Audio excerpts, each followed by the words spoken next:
Bueno, buenas tardes. Bienvenido a todo a esta una webinar que organiza la Sociedad Española de Obesidad y que, bueno, en esta época, en estos días, tendríamos que estar celebrando el Congreso de la Sociedad Española de Obesidad y, bueno, no hace falta explicar que no se dan las condiciones de hacer un congreso en estos momentos, ¿no? Entonces, para algunas de las ponencias que estaban en el Congreso, hemos intentado rescatarla y, bueno, hacer algún tipo de actividad para, por lo menos, sustituir en parte el magnífico programa que habían hecho todas las organizadoras del Congreso, Susana, Gema, Purificación, ¿no? Que habían hecho un esfuerzo tremendo con un programa científico magnífico y que, bueno, que no se ha podido hacer. Y entonces, bueno, esta tarde vamos a centrarnos en el presente. Esta tarde tenemos, bueno, dos de las ponencias que se iban a dar en ese congreso y que, bueno, son dos magníficos ponentes. Tenemos al doctor Javier Salvador, es conocido por todo, ha trabajado durante mucho tiempo de jefe de servicio de endocrino, un reconocido ponente, catedrático de endocrinología, presidente de la SEN. Bueno, no voy a seguir dándole títulos porque tiene muchas medallas, ¿no? Y yo creo que también es un magnífico ponente y una persona entrañable. Y luego tenemos también el lujazo de tener a Marta Garaulet. También es muy conocida en la SEDO, es socia de la SEDO desde hace muchísimo tiempo, premiada por la SEDO por su trayectoria científica, catedrática de Fisiología en la Universidad de Murcia, bueno, una magnífica comunicadora e investigadora y además también una empresaria de éxito, ¿no? Entonces, creo que tenemos dos ponentes magníficos con un tema de tremenda actualidad. Para hacerlo un poquito más interactivo, hay una encuesta que ven ustedes a su derecha, ven la encuesta que si la clican, pues antes de recibir la docencia, pues bueno, van a contestar a estas 4 preguntas que aparecen aquí, que ven ustedes que tienen 3 respuestas. Pues bueno, yo lo voy a hacer a la vez que ustedes y veremos los resultados que tiene esa encuesta y luego veremos si lo que nos han comunicado el doctor Salvador y la doctora Marta Garaulet, pues bueno, nos ha contribuido a incrementar nuestro conocimiento sobre este tema tan interesante como es la cronobiología, ¿vale? Pues la 2, la 3 y la y la 4. Hay que enviar el voto y ven justamente cuando envían el voto, están viendo el resultado. ¿Vale? No lo veo completo, pero bueno, sale dormir una siesta larga, gana su efecto sobre la salud, dependen de nuestra genética.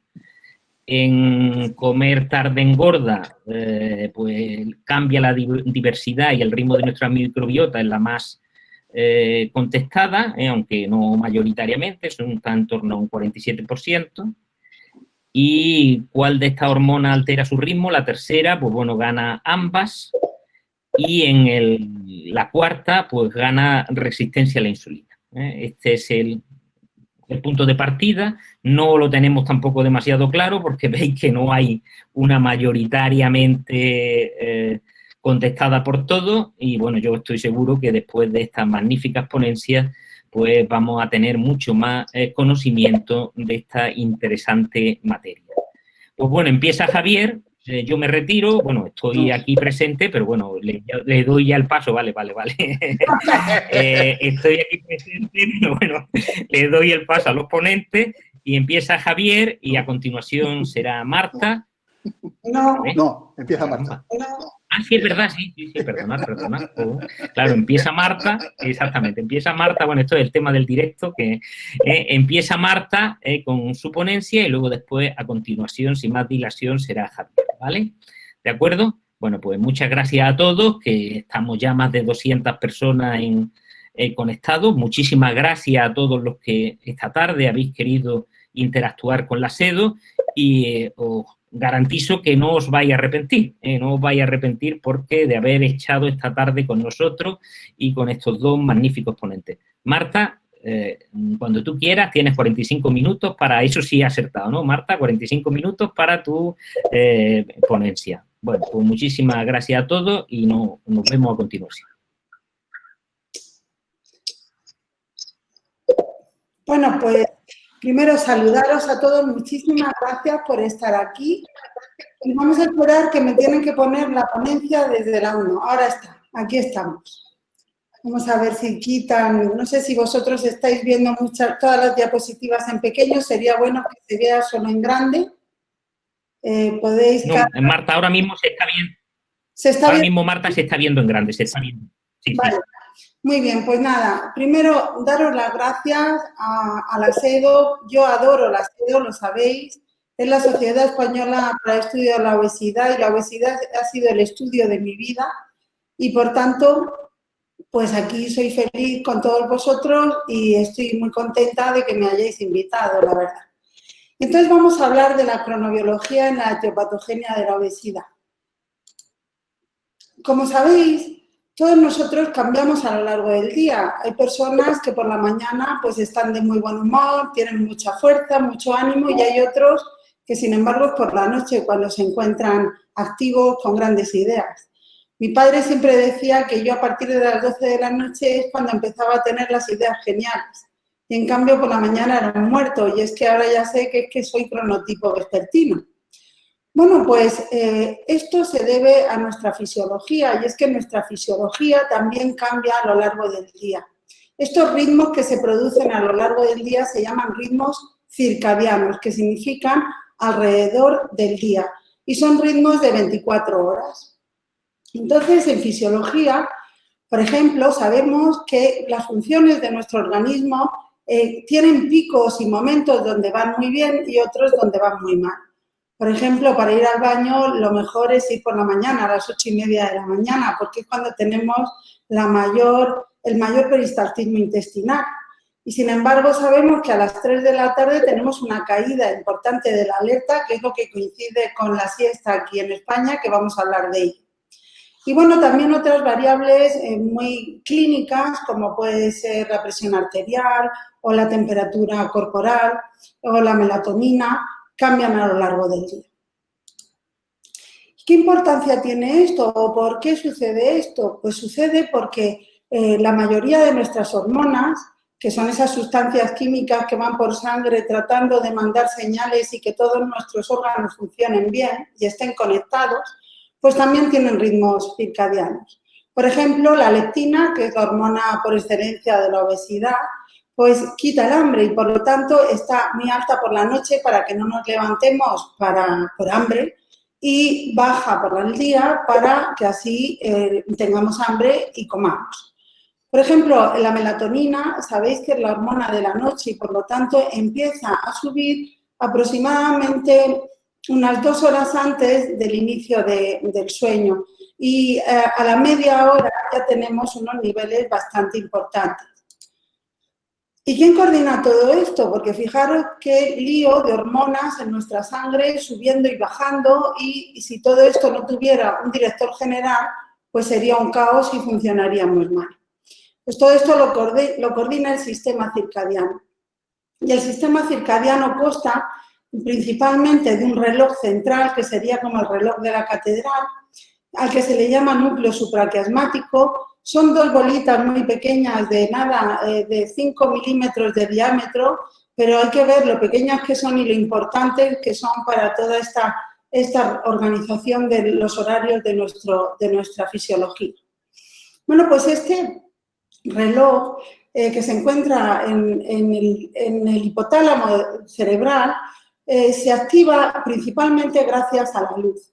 Y es que la luz entra por los ojos y va por el tracto retinohipotalámico hasta que activa este reloj y cuando lo activa se activan una serie de genes que se llaman genes reloj. Bueno, pues como consecuencia de esta activación, además, se produce una activación de la glándula pineal y una producción de melatonina o una inhibición de la melatonina. Y esto es lo que le dice a nuestro cerebro que es de noche o que es de día. Lo más bonito de este reloj es que no solamente está ahí en el cerebro, sino que también manda señales a todos los órganos y tejidos que tienen sus propios relojes y así coordina los relojes internos también con el exterior. Y es que hay distintos factores externos, ambientales, que son los que hacen que no estemos aislados, porque tú imagínate que tú estás con tu reloj perfecto, pero ahora te cambias a Estados Unidos a 6 horas menos y tu reloj no sabe que ahora es de día y en cambio en España es de noche. Es necesario que este reloj se sincronice. Y para eso las principales señales son la luz, pero sobre todo los cambios entre luz y oscuridad, los cambios entre comer y ayuno y los cambios entre actividad y reposo. Estos cambios son los que le dicen al reloj interno qué hora es en el exterior. Bueno, pues hablando de estos sincronizadores externos, no es raro entender que la hora de la comida sincronice nuestro reloj interno, porque comer es importantísimo. Y si pudiéramos comer por la noche, pues todos nuestros relojes cambiarían en nuestras actividades para por la noche. Que, por ejemplo, eso es lo que les pasa principalmente a los roedores. Pero nosotros somos animales diurnos y, por tanto, además, para cazar, ahora ya no cazamos, necesitábamos la luz natural. Y, por tanto, nuestra actividad y todo nuestro reloj hace que estén activas todas estas funciones, sobre todo por el día. Y es que la hora de la comida es uno de los principales sincronizadores de estos relojes periféricos, principalmente de todos los relojes relacionados con el sistema digestivo y también con el tejido adiposo y con el páncreas, etcétera, porque la hora de la comida, tu organismo tiene que saber cuándo vas a comer para activar el funcionamiento de todos estos órganos. Y esto ha hecho que la nutrición antes solo se fijaba en qué comer y ahora no es ninguna tontería que también nos fijemos en cuándo comer. El primer estudio que se planteó, que apareció, que yo recuerdo que me impactó, fue en el año 2009 y lo hizo Fred Turek porque pensó darle una dieta hipergrasa a ratones a la hora que ellos no suelen comer y solo les dejaba comer a esa hora. Los ratones, como son diurnos, una hora equivocada para ellos es comer cuando hay luz. Y por lo tanto, lo que vieron es que cuando el ratón comía de día, engordaba muchísimo más que cuando comía a la hora que le correspondía de noche. Esto nos hizo a Frank Chir y a mí en el año 2012, que acabábamos prácticamente de entender este estudio de Fred Turek, plantearnos qué pasaría en humanos. Y entonces hicimos este estudio en 420 personas, mitad hombres y mitad mujeres, en el que veíamos la evolución de la pérdida de peso durante 21 semanas de tratamiento, mediante un tratamiento de dieta mediterránea aquí en España, en Murcia, en los centros nuestros de Garaulet. Y lo que vimos es que aquellos que comían tarde, después de las 3 de la tarde, su comida principal, pues resulta que perdían mucho menos peso, que está aquí en negro, sobre todo a partir de la 6ª semana de tratamiento. Y ya todas las semanas perdían menos peso que los comedores tempranos, es decir, aquellos que comían antes de las 3, y esto finalmente daba lugar a una diferencia de hasta 2 kilos, y comiendo lo mismo, moviéndose igual, durmiendo lo mismo, y claro, fue algo muy sorprendente. Tan sorprendente fue que este estudio está dentro del 1% de los trabajos más citados en el ámbito de la medicina y de la obesidad. Y ahora, pues, se publicó en el año 2013, pues ahora justo, todavía no está publicado, pero ya está aceptado, el American Journal of Clinical Nutrition, nos hemos planteado de nuevo replicar este estudio y tratar de entender más de lo que está sucediendo ahí. Esta vez ya hemos cogido 3.362 sujetos obesos o con sobrepeso que venían a nuestros centros y de estas personas por primera vez en esta población demostramos que aquellos que comen tarde, además de que pierden menos peso, están más obesos, tienen triglicéridos más altos y tienen más resistencia a la insulina. Como podéis ver aquí en estas barras, los comedores tempranos en azul pues tienen menos resistencia a la insulina que los tardíos y los triglicéridos, también los tardíos, tienen mayores triglicéridos. Pero esta vez la diferencia con el estudio anterior, que nos generó varias cuestiones, porque claro, el estudio anterior se hizo en España y se estableció en relación con la hora de la comida central del mediodía, porque en España supone el 45% aproximadamente de la energía que comemos al día. Pero claro, en América me preguntaban, pero aquí que no comemos al mediodía, llegan a comer hasta 12 veces al día, ¿esto pasaría igual con la cena? ¿O cómo podemos considerar nosotros esto en países donde la comida principal del mediodía no es tan importante? Entonces nos planteamos una nueva variable para determinar la hora de la comida que le llamamos el punto medio de ingesta. Y este punto, por ejemplo, aquí os pongo un ejemplo de una persona que se levanta a las 8 de la mañana y, que desayuna a las 8 de la mañana y que cena a las 10 de la noche. Por ejemplo, si vosotros podéis apuntaros a qué hora levantáis habitualmente, a qué hora coméis en el desayuno y a qué hora cenáis, a la hora que termináis de cenar. Y la diferencia entre estos dos, que en este caso es 14 horas, se divide por 2, que en este caso son 7, y se suma a la hora del desayuno. Y así determinamos la hora media de ingesta. Bueno, pues recientemente publicamos en un estudio en gemelas y mellizas, 28 pares de monocigotas y 25 de dicigotas, que este punto medio de ingesta en un 64% se debía a nuestra genética.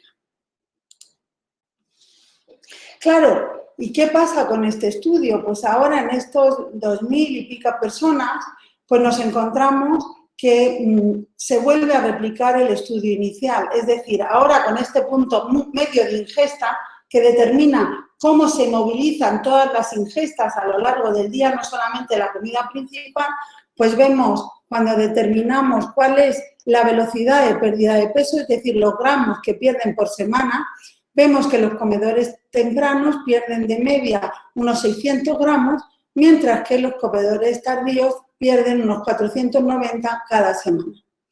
Y esto que parece que no es nada, si lo aplicamos a las 19 semanas que dura de media este tratamiento, pues vemos que son 1,7 kg, casi 2 kilos de diferencia entre los comedores tardíos y los tempranos. Es decir, que si te encuentras con esta situación, por ejemplo, con un voluntario, Ana, que desayuna a las 7 de la mañana, cena a las 8 y por lo tanto, como veis aquí, desayuna a las 7 y cena a las 8 y su punto medio de ingesta es a la 1:30 en este reloj, pues resulta que si lo comparamos con Pedro, que sin embargo tiene el punto de medio de ingesta a las 4:30, es decir, 3 horas más tarde, lo que vemos según el tamaño del efecto de este trabajo es que la diferencia depende del número de horas en el que nos retrasemos. Es decir, Pedro se ha retrasado 3 horas y lo que tenemos es que va a perder 150 gramos de peso menos cada semana y lo que supone finalmente 3 kilos menos en las 19 semanas de tratamiento que si hubiera comido, hubiera desplazado todas sus comidas a 3 horas antes como tenía Ana. Es decir, puede ya explicar en función del número de horas que nos retrasemos, la pérdida de peso cada vez es peor. Y cuando nos preguntamos por qué, pues vimos que en general los comedores tardíos, vemos aquí en este metaanálisis que tienen una probabilidad de ser obesos mayor, pero además vimos que suelen estresarse cuando están comiendo, suelen comer cuando están estresados, también suelen comer por la noche y también suelen comer cuando ven la televisión. Pero también vimos que la efectividad de la pérdida de peso es de un 17% menor, como hemos estado hablando.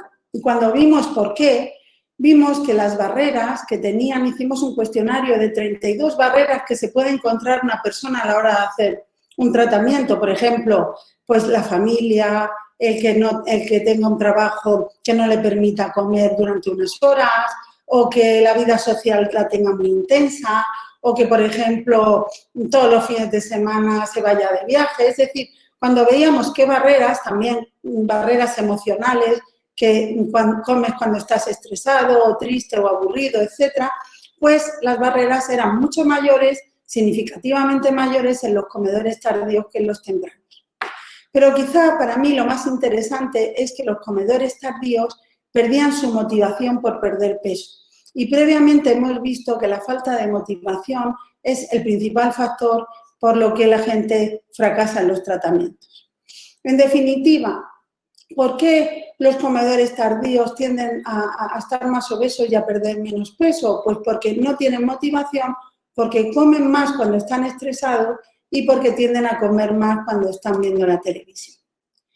Y cuando nos preguntamos por qué comen más tarde, estudiamos su fisiología y lo que vimos es que por la mañana los comedores tardíos tienen niveles de leptina mucho mayores. ¿Y esto qué hace? Que se levanten sin hambre y por lo tanto desayunen más tarde y acaben comiendo más tarde y cenando más tarde. Entonces la cuestión es, ¿qué podemos hacer nosotros como terapeutas? Pues primero, identificar aquellos comedores tardíos mediante este midpoint of intake, punto medio de ingesta. Y una vez identificado, pues hacer terapias claramente diferentes de los comedores tempranos. Y a lo mejor en vez de fijarnos tanto en qué comen o cuánta grasa toman, etcétera, nos podemos fijar en si es una persona con motivaciones en su vida y si no, ayudarles a encontrarlas, sobre todo a la hora de perder peso. Si aplicar técnicas antiestrés, tratar de ayudarles a que cuando estén estresados no estén cerca de comida, que hagan técnicas de relajación, es decir, utilizar técnicas motivacionales y también entrevistas y terapias conductuales. Pero la pregunta es, ¿por qué? ¿Por qué la hora de la comida predice la pérdida de peso? Y esto ya en el año 2014 hicimos un estudio en 32 mujeres jóvenes, delgadas, estupendas, y hicimos que durante solo una semana comieran una semana a la 1, la comida principal del mediodía, y otra semana a las 4:30. Y fijaros, solo una semana comiendo tarde, nos encontramos que había grandes cambios en su metabolismo que se habían caracterizado antes en mujeres mayores y obesas. Por ejemplo, cuando se comían tarde, en relación a cuando comían pronto, pues tenían menos oxidación de carbohidratos, gastaban menos energía cuando estaban en reposo, además toleraban peor los azúcares, también tenían unos perfiles de cortisol aplanados parecidos a los que se tienen, los ritmos que se tienen cuando se está estresado, y importantes alteraciones en los ritmos de temperatura.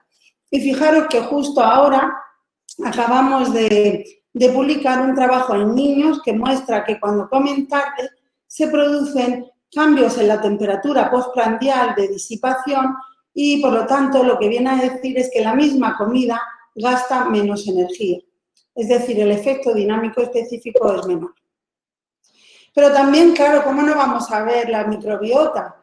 También quisimos ver qué pasaba cuando se come tarde con la microbiota del individuo. Y para eso estudiamos 10 mujeres también jóvenes de 25 años en 2 condiciones de comida, temprana y tardía, y miramos los ritmos de las bacterias en su saliva, porque es muy difícil ver los ritmos en heces cada 4 horas, casi imposible durante 24 horas. ¿Y qué vimos? Pues fue muy interesante. Fuimos los primeros en demostrar que había un cambio diario en la diversidad de bacterias que tenemos en el organismo. Pensar que la diversidad es un marcador de salud. Y cuanto mayor es la diversidad de bacterias, más protegidos estamos. Bueno, pues lo que vimos es que cuando se comía tarde, que tenemos aquí en negro, pues el ritmo de diversidad, esto es desde las 8 de la mañana hasta las 24, era opuesto a cuando se comía temprano. Y este ritmo se había visto en ratones que cuando se producía un ritmo semejante era obesogénico. También vimos cambios en ciertas bacterias, entre ellas el Fusobacterium, y es importante porque, fijaros, aunque solo se había hecho en saliva, previamente se había publicado en Science que cuando tragamos nuestra saliva, el Fusobacteria de la saliva, cuando llega al intestino, se asocia con enfermedades de Crohn y con enfermedades inflamatorias intestinales. En definitiva, mostramos que la bacteria tiene ritmos en la diversidad y también en la abundancia de ciertas familias, que estos ritmos cambian y que tienen un patrón más obesogénico cuando se come tarde y que esto podría en parte también explicar por qué hay dificultades para perder peso. Pero también se producen cambios en los genes en nuestro tejido adiposo. Previamente, ya en el año 2009, 2010, etcétera, que por esto la SEDO nos dio un premio a Puri Gómez Avellán por el descubrimiento de estos genes reloj en el tejido adiposo, pues ya habíamos demostrado que el tejido adiposo tenía ritmos en unos genes reloj y ritmos en todo su metabolismo. Pero todavía no se había demostrado si, además de los ritmos en los genes, había ritmos en la actividad de las enzimas. Y ahora, recientemente, después de varios años y en colaboración con el Instituto Karolinska de Suecia y también con Harvard y con aquí la ayuda de mi doctoranda Carol, pues hemos estado investigando la actividad de esta enzima, de esta lipasa sensible a hormona, que es la enzima responsable de que nosotros movilicemos grasa del tejido adiposo cuando comemos poco en las dietas o cuando nos movemos mucho, porque claro, si no comes poco o no te mueves mucho, no movilizas grasa. Bueno, pues esta enzima, la lipasa sensible a hormonas, que se llama así porque es sensible a la noradrenalina y a la adrenalina y a otras hormonas también sexuales, pues se ve que es capaz de romper los triglicéridos en nuestro adipocito, en glicerol y en ácidos grasos libres, y estos ácidos grasos libres son capaces de salir y utilizarse por la mitocondria o transportarse por sangre. Bueno, pues queríamos saber qué pasaba con la actividad de esta lipasa, si tenía ritmos a lo largo del día, porque mi pregunta es saber a qué hora movilizamos nosotros más el tejido adiposo. Y para eso cogimos 18 pacientes que se operaban de cirugía abdominal, cogíamos tejido subcutáneo y visceral, lo cultivábamos y una vez cultivado veíamos la actividad de esta enzima cada 4 horas durante un día y medio. Y lo que vimos y medíamos la actividad en Western Blot las 7 veces al día en estos 18 sujetos. Bueno, ¿y qué vimos? Pues demostramos que es cierto que tiene un ritmo y esto es muy interesante porque hay muchas enzimas que no tienen ritmo, no todas las enzimas son circadianas, hablamos de a lo mejor un 30 o un 40% de las enzimas en el tejido adiposo, como mucho. Y sin embargo, esta enzima tiene un ritmo circadiano marcado cada 24 horas y tiene la máxima actividad, aquí vemos el ritmo, esto es... en negro es las horas del sueño, de 0 a 8 durmiendo y de 8 a 0 es durante el día y vimos que la máxima actividad estaba sobre midnight, la medianoche, a las 12 de la noche. Es decir, a las 12 de la noche es cuando nuestro tejido adiposo tiene mayor actividad y mayor capacidad de movilizar la grasa. Pero aún así quisimos ver qué pasaba con el gen que codifica para esta enzima. Y lo que vimos es que también tenía un ritmo súper marcado, muy, como veis aquí, de una gran amplitud del ritmo del LIPE, que es el gen que codifica para la HSL, y lo que vemos es que su pico era aproximadamente 1 hora y media, sobre las 10:30 de la noche, preparando, es decir, se expresaba este gen, el ARN mensajero, para luego hacer la transcripción a la proteína. O sea que todo concordaba. A pesar de ser distintas técnicas, lo hicimos unos en unos laboratorios, otros en otro, y esto me dio pues, mucha seguridad de que estábamos haciendo las cosas bien. Pero además lo interesante de este estudio no es solamente esto, lo interesante es que miramos la actividad de esta enzima, la amplitud del ritmo, que esta amplitud se ha demostrado que tiene que ver con la actividad, es decir, Cuanto más amplio es el ritmo, mejor es la acción de esta lipasa. Y lo que vimos es, como veis en esta diapositiva, que, por ejemplo, aquellos que la hora de la cena era antes de las 9 de la noche tenían una actividad muy elevada y, sin embargo, aquellos que tenían la hora de la cena sobre las 11 menos cuarto, la actividad era pues hasta casi 4 veces menos. Y aquí se puede ver ya la media dividiendo en función de la hora de la cena a partir de las 9 de la noche y vemos que aquellos que comían, que cenaban antes de las 9, pues tenían triple actividad de la enzima y por lo tanto triple capacidad de movilizar grasa que aquellos que comían, que cenaban después de las 9 de la noche. En definitiva, si queremos movilizar grasa y si estamos a dieta debemos cenar pronto. ¿Y esto por qué? Pues yo creo que es porque, claro, si tú cenas tarde y ya empieza a expresarse el gen a las 10:30 y tú acabas de cenar, pues ¿qué sucede? Que tu organismo entiende que tú has tomado una gran cantidad de energía y que no tiene necesidad de movilizar grasa. Y por lo tanto lo que hace es inactivar la máxima, el momento de máxima actividad de la lipasa lo reduce. Y al final no hay amplitud y, por lo tanto, te protege para no movilizar grasa, pero eso, claro, no nos interesa. Pero también es interesante que estudiamos no solamente la hora de la cena, sino el ayuno. Ahora mismo sabéis que está muy de moda el ayuno intermitente. Hay muchos tipos de ayunos intermitentes. Sí que os quiero decir que, aunque fisiológicamente tienen todo el sentido del mundo, por ejemplo, en España se está viendo que estos ayunos de no comer durante, por ejemplo, 3 días de cada 5, comer solo 500 calorías o dejar de comer a partir de las 3 de la tarde, no son muy eficaces porque nosotros tenemos vida social, la cena la hacemos con familia y además es muy restrictivo. Entonces, las personas están deseando dejar esto para volver a su vida anterior.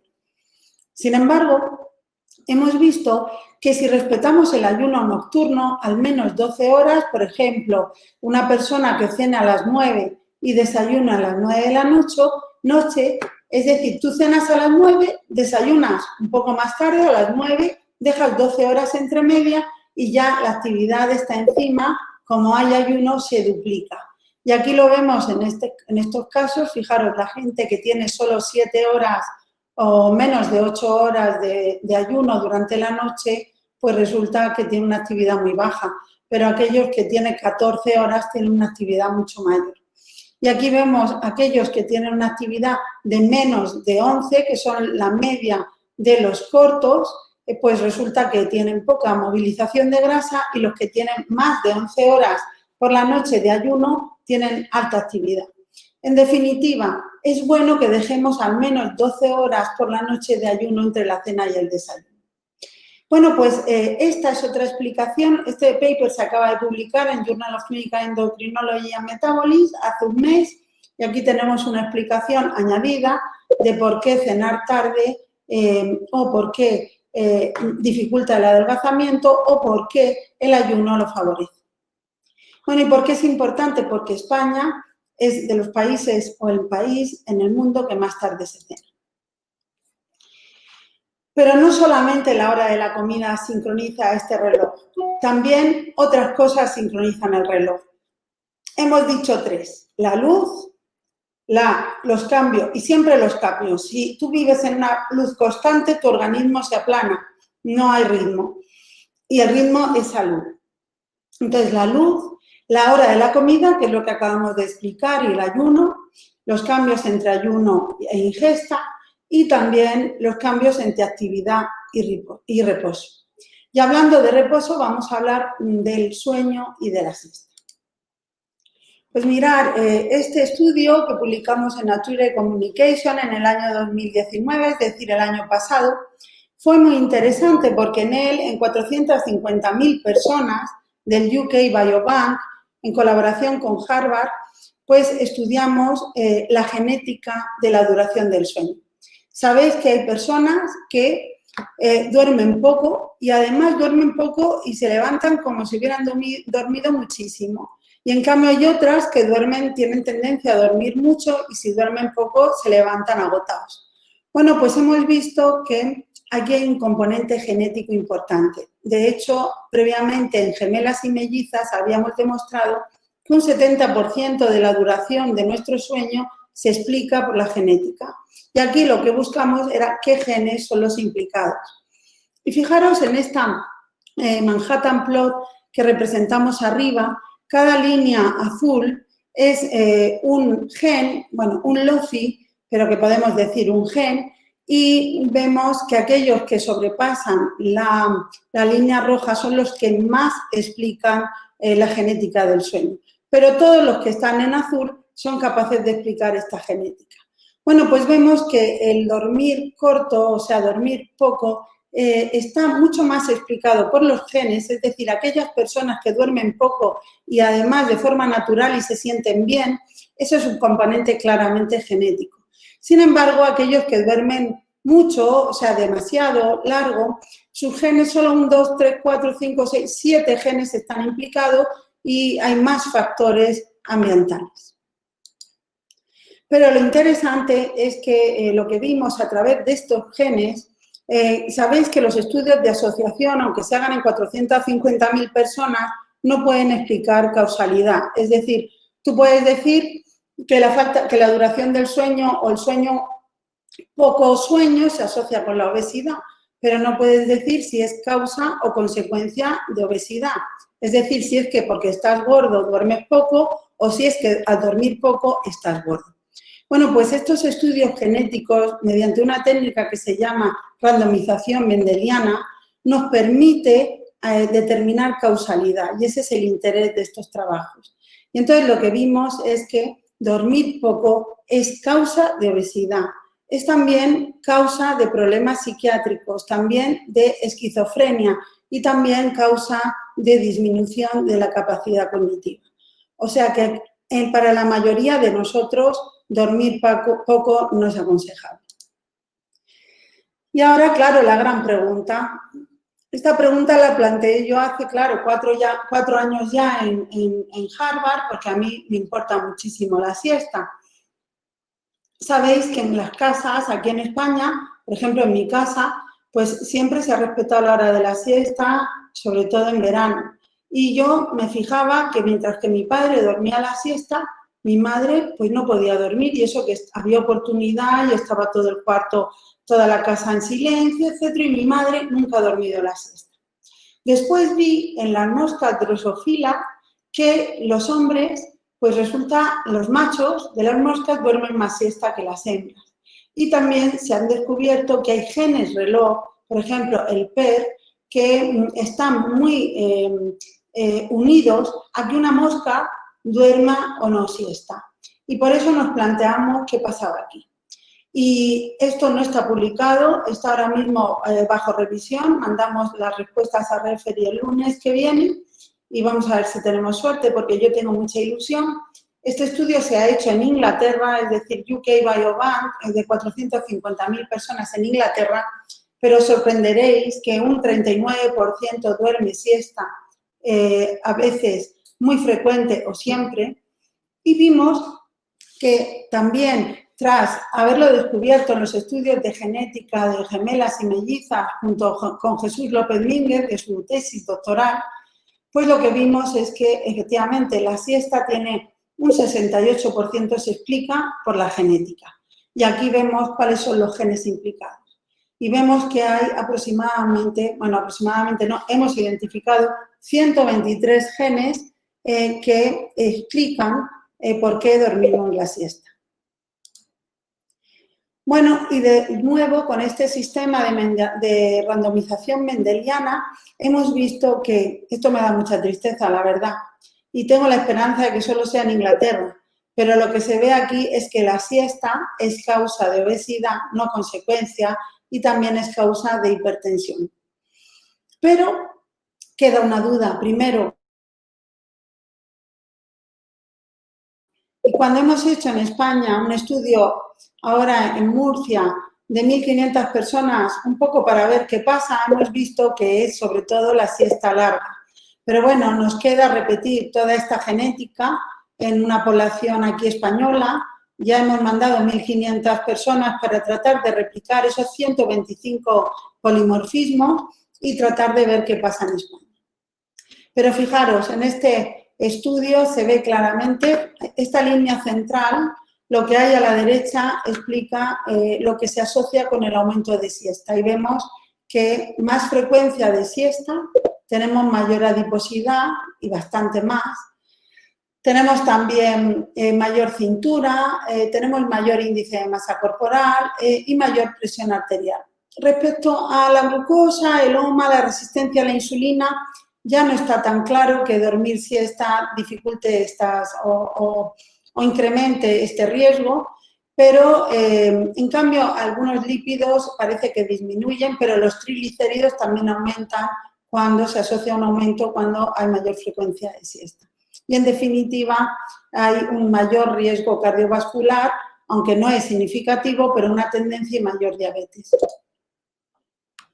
Pero es que tenemos que saber que el sueño y la siesta también vimos mediante estos dos trabajos de asociaciones genéticas con funciones, pues que actúan sobre distintos mecanismos neurológicos, como es el sistema dopaminérgico, también actúa sobre la plasticidad sináptica y, por ejemplo, el sueño corto disminuye la plasticidad de nuestro cerebro y también la neurotransmisión y también dificulta la respuesta mecanosensitiva que tenemos en nuestro sistema nervioso autónomo. Pero ahora nos preguntamos, ¿qué pasa con aquellos que duermen siesta y por qué duermen siesta? Y hemos visto que hay tres grupos de personas aquí en el biobanco inglés, unos que duermen siesta porque tienden a dormir más, que está definido por este clúster de genes, el clúster 1, otros que resulta que duermen siesta simplemente porque su sueño nocturno suele estar fragmentado y por lo tanto al no dormir por la noche duermen siesta para restaurar y otros duermen siesta porque se despiertan muy pronto por la mañana, se hace el día muy largo y por lo tanto lo fraccionan. Bueno, pues estos tres tipos tienen un componente genético diferente y lo que estamos viendo es que dependiendo de qué tipo seas tú y la causa por la que tú duermas siesta, la siesta puede ser buena o puede ser mala. Y esto es lo que tenemos ahora que estudiar qué pasa en España, donde tenemos una siesta cultural y además tenemos mucha más probabilidad y capacidad de dormir siesta. Y ya por último quería comentaros la luz. Este es el otro gran sincronizador, quizá el principal del núcleo supraclasmático y acabamos de publicar, está ya aceptado aunque no publicado, de la tesis de Nuria Martínez Lozano, que en niños de 8 a 12 años, aquellos niños que son vespertinos o nocturnos, durante las 2 horas antes de irse a la cama, tienen de media una luz, una cantidad de luz de 50 lux, que es como 50 velas, mientras que los matutinos tienen solo 13. ¿Y esto qué tiene que ver y por qué es importante? Pues que previamente Andrew Phillips de Harvard había demostrado que cuando la melatonina tiene aproximadamente 30 o 40 lux, es capaz de suprimir la melatonina. Y también demuestra que con estos 50 lux podemos suprimir la melatonina hasta 3 horas, retrasando todo el centro del sueño y haciendo que los niños no se puedan dormir. Por eso es muy importante controlar esto, porque fijaros, el móvil tiene ya 1000 lux de luz directa en el ojo y estas son las cuestiones que están haciendo que estos niños vespertinos se hagan todavía más vespertinos con todo el riesgo que esto conlleva. Y es que hemos visto que estos mismos niños, cuando son vespertinos, tienen más triglicéridos ya de 8 a 12 años. Esto también lo ahora mismo estamos con las respuestas a Referee en Clinical Nutrition, en poblaciones ya jóvenes, no solo en niños, sino en poblaciones de 18 a 22 años en la carrera, ya se asocia a ser vespertino y la luz por la noche con más triglicéridos y ya lo habíamos demostrado en adultos, publicado en 2126, que los adultos que son vespertinos tienen mucho más riesgo de síndrome metabólico. Y ya quería terminar, contaros cómo se puede aplicar esto en la cronobiología en nuestra terapia. Para ello hemos hecho un estudio piloto, todavía no está publicado, es la primera vez que lo presento, pero quería comentaros un poco qué es lo que nos estamos encontrando. Hemos hecho 328 personas a los que hemos sometido de forma randomizada a cada subgrupo, a distintos tipos de terapia. Uno de terapia clásica, que es la dieta mediterránea conductual que hacemos aquí en Garaulet.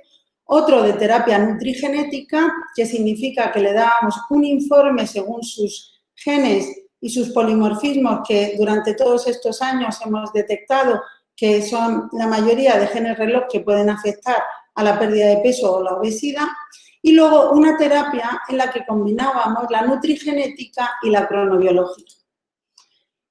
El estudio cronobiológico, lo que hacíamos es, con el móvil, medir sus ritmos de actividad física durante 7 días y así ver el centro del sueño, ver las 10 horas de máxima actividad, las 5 horas de mínima, cuál es la amplitud del ritmo, etc. Y también el registro de luz durante 7 días. Y también les hacíamos hacer fotos de comida, cada comida durante 7 días para exactamente saber a qué hora comían. Bueno, pues este es el informe de nutrigenética que entregamos y según este informe somos capaces de decirle a la persona en qué genes tiene la variante genética de riesgo y por lo tanto, en este caso, por ejemplo, decir que su perfil genético en un 63% se relaciona con horarios y un 13% solo con las ingestas y un 25% del ejercicio físico. Esta soy yo. Luego esto lo que me viene a decir es que la mayor parte de los genes que yo tengo de riesgo son por los horarios. Luego lo que yo tengo que cuidar más es los horarios si quiero adelgazar. Bueno, pues fijaros qué sorpresa, lo que vimos es que la nutrigenética es el que menos peso perdía durante 12 semanas de tratamiento, mucho menos que el clásico y que el clásico con crono. En cambio, el clásico con crono era el mejor. Si vemos aquí el porcentaje de pérdida de peso, se vuelve a ver. Las personas que vienen con el tratamiento clásico pierden un 8% de su peso inicial. Los que solo hacen nutrigenética le damos el informe y les explicamos y no hacemos nada más que vienen cada semana, solo pierden un 5%. Y en cambio, los que les damos su nutrigenética, pero además le estamos siguiendo desde el primer día para hacer un cambio en sus horarios, esos pierden los que más. Y además vemos que cuando hacen nutrigenética hacen una reducción energética muy menor durante el tratamiento respecto al inicial, lo que comían inicialmente, que cuando hacemos nutrigenética y crono. Y también vemos que la nutrigenética y crono mejoran la dieta mediterránea respecto al clásico. ¿Y por qué creemos que la nutrigenética sola está yendo mal? Pues es que pierden totalmente la motivación y es que parece que creen que ya con este informe depende de sus genes y que no tienen nada que hacer. Y además hay más abandono con la nutrigenética y los que menos abandonan el tratamiento es los de nutrigenética.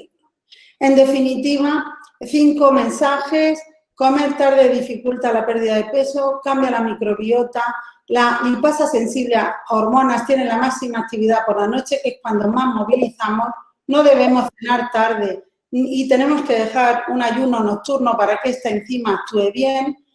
Dormir poco y la siesta tiene un efecto negativo sobre la obesidad, aunque va a tener que ver con nuestra genética y la siesta, por tanto, no es mala para todo el mundo, va a depender de cuáles son sus genes. Y esto, que quieras saber más, este libro de los relojes de tu vida, que es muy claro, que escribí hace 2 años y que yo creo que es muy interesante, y luego mi equipo y el equipo de Harvard con el que investigo. Muchísimas gracias. Bueno, muchísimas gracias, Marta, por tu excelente conferencia. Y ahora damos paso a Javier Salvador, pero también os comento, ya han empezado a hacerse preguntas, pero tenéis la posibilidad de, a vuestra derecha aparece preguntas, pues bueno, escribirla y luego después se las pasaré yo a los ponentes. ¿De acuerdo? Bueno, Javier, cuando quieras. Muy bien. Buenas tardes a todos en España. Buenos días o buenos mediodías al otro lado del Atlántico, posiblemente. Es para mí un placer estar aquí compartiendo con fantástico moderador, extraordinaria ponente, pues esta tarde dedicada fundamentalmente a la cronobiología. Yo vamos a ver si puedo, voy a compartir pantalla. Ahí. Vamos a ver, espero que todo vaya bien. Ahí, espero que mi pantalla se vea. Bien, por lo tanto, tengo que agradecer, lógicamente, tanto a la Sociedad Española de Estudio para la Obesidad como a Novo Nordisk la invitación para participar, como ya decía, en este evento me parece interesantísimo, tan actual, que bueno, tiene que ver mucho con la relación entre la cronobiología y la propia medicina. Yo creo que esto es extraordinariamente importante. Bien, estos son mis conflictos de interés. Y esta es la agenda, es una agenda sencilla, es decir, yo voy a ser lo más breve posible para que así luego poder dejar tiempo a la interacción entre los ponentes y la audiencia. Y, por tanto, voy a hablar de efectos de la cronodisrupción sobre la obesidad y sus complicaciones, aspecto que pasaré con cierta celeridad, fundamentalmente porque ya la doctora Garaulet lo ha dicho pues, prácticamente todo. Unas palabras muy breves también sobre el tratamiento de la cronodisrupción, genéricamente hablando, para entrar después en la posible relación entre los fenómenos de cronodisrupción y la secreción de GLP-1, que como todo el mundo conoce es un péptido de origen intestinal, aunque también se produce también en algunas áreas del sistema nervioso central, cuya participación en el control del comportamiento alimentario es absolutamente indiscutible. Para terminar con los posibles efectos, la posible aplicación de liraglutida 3 miligramos en el tratamiento de los efectos de la cronodisrupción y dejar finalmente un par de comentarios relacionados con reflexiones más que conclusiones. Bien, vamos a ver, yo creo que hay un tema que es extraordinariamente importante, me parece a mí, para todos los sanitarios, médicos, enfermeras, nutricionistas, que realmente tratamos a las personas con obesidad, y es tener en cuenta que aunque en la visión simplista probablemente del desequilibrio entre la ingesta calórica y el gasto energético es absolutamente plausible, la realidad es que él reconoce una etiología absolutamente multifactorial. Y en esta etiología multifactorial, los aspectos clásicos como la nutrición, la actividad física, incluso la edad o la menopausia, la enfermedad psiquiátrica, trastornos endocrinos, factores socioeconómicos, la propia microbiota, porque si no el doctor Tinaones me reñirá por no decirlo, factores prenatales, tratamientos farmacológicos, disruptores endocrinos y, cómo no, factores genéticos, todo ello tiene implicación. Esto es importante. Y, por último, también decir que la niebla del ambiente obesogénico lo infiltra todo y actúa absolutamente sobre todos los elementos que vemos en esta diapositiva. Por lo tanto, la cronodisrupción la vemos ahí arriba a la derecha también como otro elemento etiopatogénico pues, absolutamente importante, como ya ha quedado muy claro después de oír a la doctora Garaulet, pero también insistir en que a veces es difícil sustraerse a la influencia del ambiente obesogénico que, como ya he comentado antes, actúa absolutamente a todos los niveles. Bien. Desde el punto de vista endocrino, es decir, yo soy endocrinólogo clínico, como muchos de los amigos que estáis conectados sabéis, y si no, para los demás también lo digo, y por lo tanto me gusta mucho pues, hacer hincapié también en el papel del control de las hormonas, el control endocrinológico sobre la fisiopatología de la obesidad.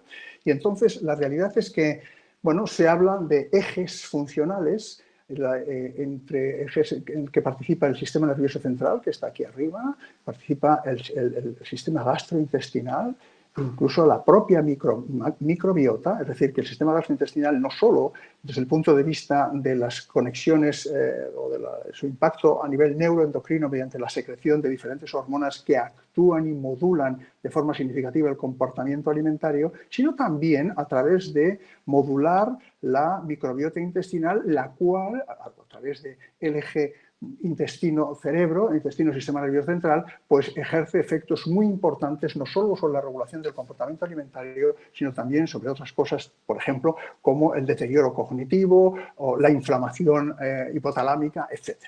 Por lo tanto, yo diría que ya más que ejes, tenemos que hablar de redes. Es decir, esto ya no es un eje, dos ejes con una interacción o no.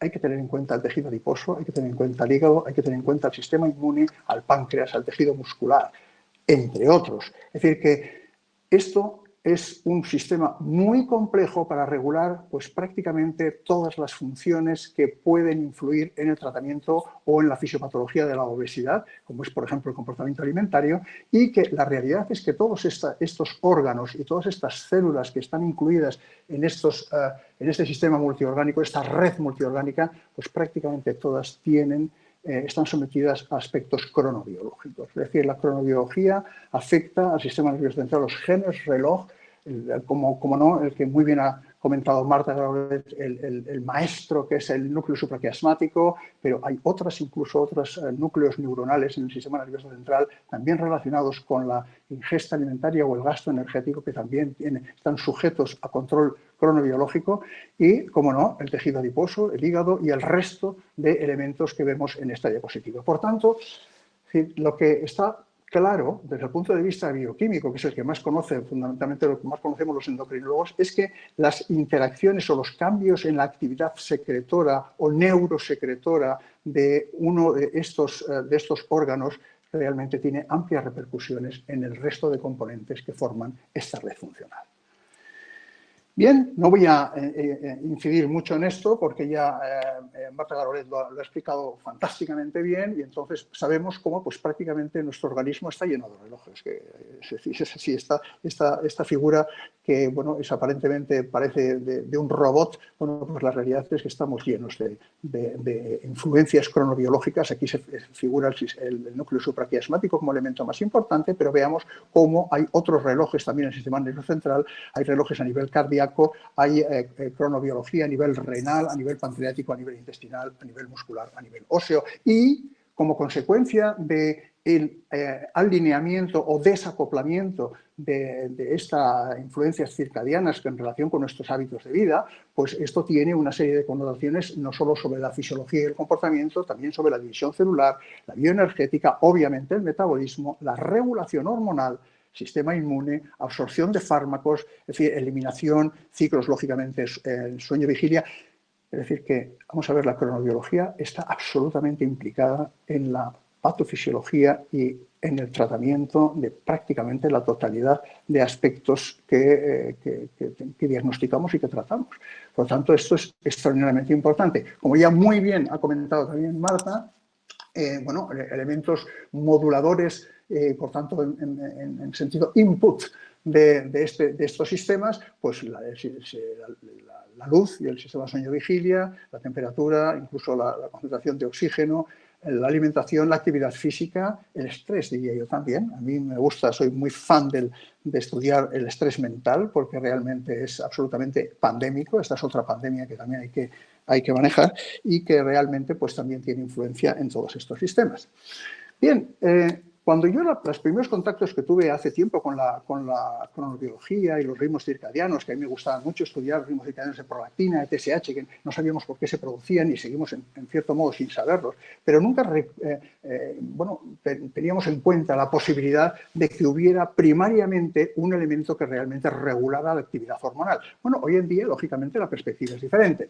Y aquí tenemos al núcleo supraquiasmático que tiene aferencias a distintas zonas del sistema nervioso central y aquí lo vemos, el haz retino hipotalámico que comentaba antes Marta Garolet, conectando con el núcleo supraquiasmático, de donde salen eferencias a distintas áreas del sistema nervioso central, algunas de las cuales, como por ejemplo el núcleo paraventricular en el hipotálamo o el núcleo hipotalámico dorsomedial, tienen que ver con la activación del sistema nervioso autónomo, el cual traduce efectos biológicos moduladores del metabolismo intermediario, de la producción hepática de glucosa, por ejemplo, y, cómo no, de la secreción hormonal. Es decir, hay que reconocer que en el núcleo paraventricular, por ejemplo, se encuentra la concentración más importante de neuronas productoras de CRH del hipotálamo. Y, por lo tanto, esto también va a tener relación con el ritmo circadiano de cortisol y con aspectos relativos al gasto energético, a la ingesta.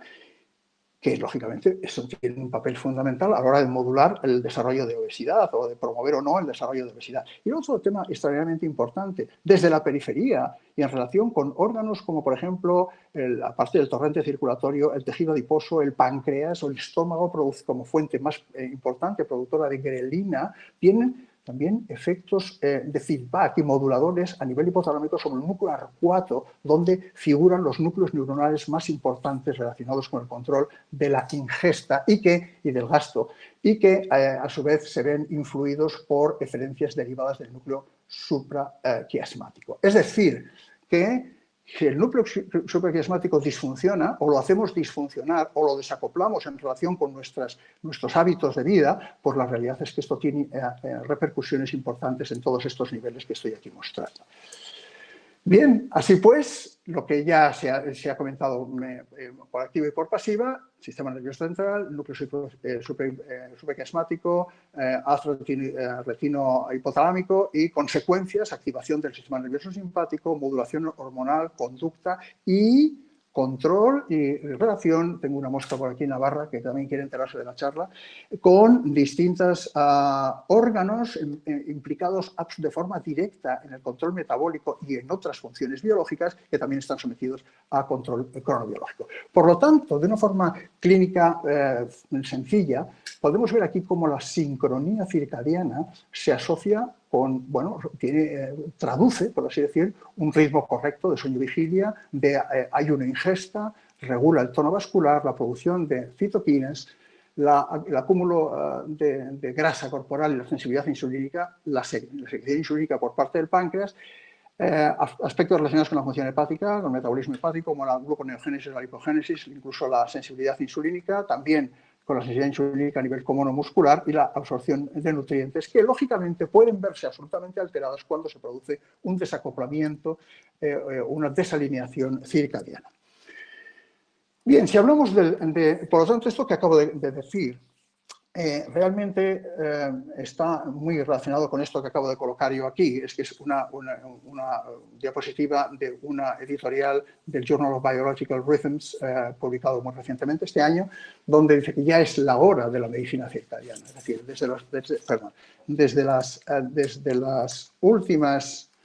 la última investigación más reciente está revelando un profundo papel de los ritmos circadianos en la salud y en la enfermedad.